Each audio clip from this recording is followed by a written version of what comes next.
जय भवानी, जय शिवराय. नमस्कार. मी पांडुरंग कोळगे आपल्या यूट्यूब चॅनलमध्ये तुम्हा सर्वांचं स्वागत करत आहो. मित्रांनो, आज मला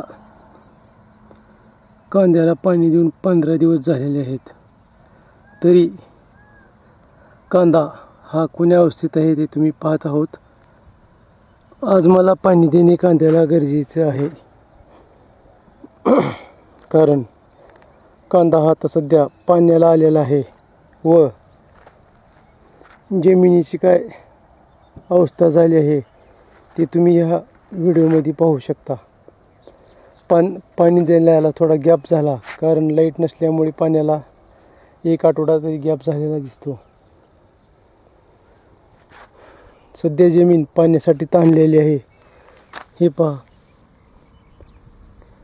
जमिनीची आता अशी अवस्था झालेली आहे, म्हणजे सध्या ते जमीन पाणी मागत आहे व पाणी नसल्यामुळे कांदा हा माझा थोडाफार सुकलेला दाखवत आहे. हे पहा,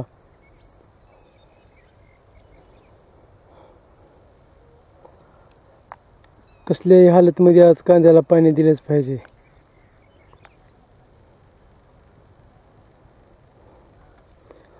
तुम्ही पाहू शकता कांदा कोण्या कंडिशनमध्ये आहे ते. हे पहा,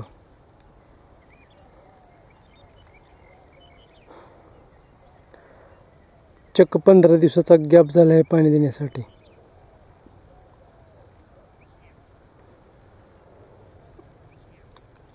तसं तरी 5 ते 6 दिवसालाच पाणी द्यायला पाहिजे होतं, पण झालं काय, लाईट ही संध्याकाळची असल्यामुळे पाणी देणे शक्य झालं नाही. आणि त्याच्यातून सोमवार लाईट आली तरी 2 दिवस झाला लाईटीचा घोटाळा आहे. त्यामुळे दिवसानुदिवस कांद्याला पाणी देण्यासाठी उशीरच होत आहे. हे पहा तुम्ही.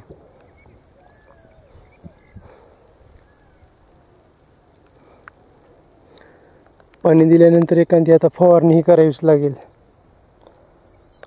कांद्याची पात निर्जीव झालेली दिसून येत आहे.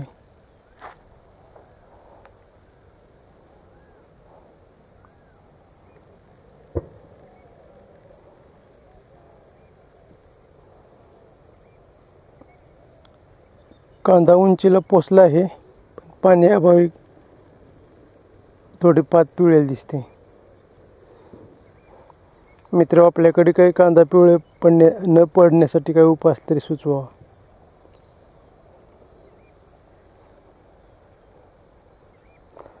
पाहू शकता कांद्याचा फड तुम्ही आपल्या.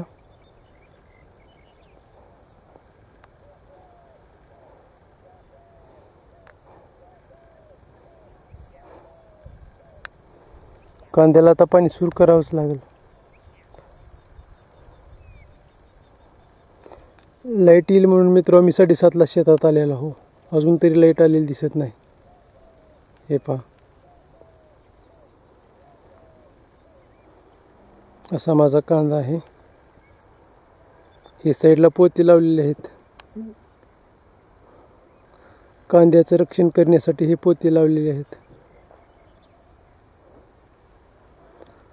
पाऊस उघडून आज 15 ते 20 दिवस झालेला आहे मित्रांनो. पाऊस होता तोपर्यंत मला काय पाण्याची गरज नाही लागली, पण आता मात्र पाण्याची गरज लागली आहे. आणि त्याच्यातून लाईटीचा सतत काही ना काही घोटाळा असतोच.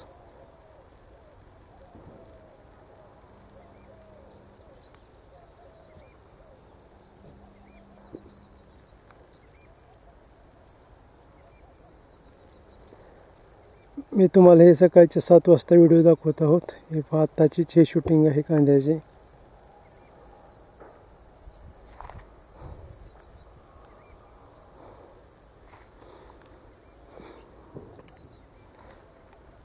पाईपलाईन वगैरे सर्व मी कांद्याला तयारी करून ठेवली, पण आता लाईट येत नसल्यामुळं मला थोडा वेळ भेटला, म्हणलं व्हिडिओ आपण टाकावाच.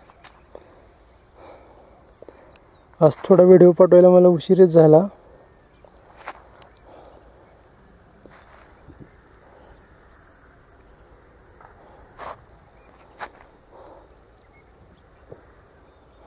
थांबलो आता शेतात लाईटीची वाट पाहत.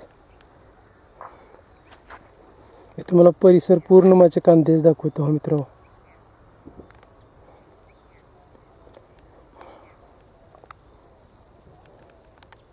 त्यासोबत पपईचीही 1-2 झाडे आहेत. तुम्ही पाहू शकता की या झाडाला पपया किती लागलेले आहेत. असे बरेच काही झाडे आहेत की त्यांचा आम्हाला खाण्यामध्ये आनंद घेता येतो फळांचा. हे पहा किती पपया लागलेत. हे असा हा माझ्या घराच्या अवतीभोवतीचा परिसर आहे. तुम्ही पाहू शकता. हे पहा हे पिंपळाचं पण झाड आहे.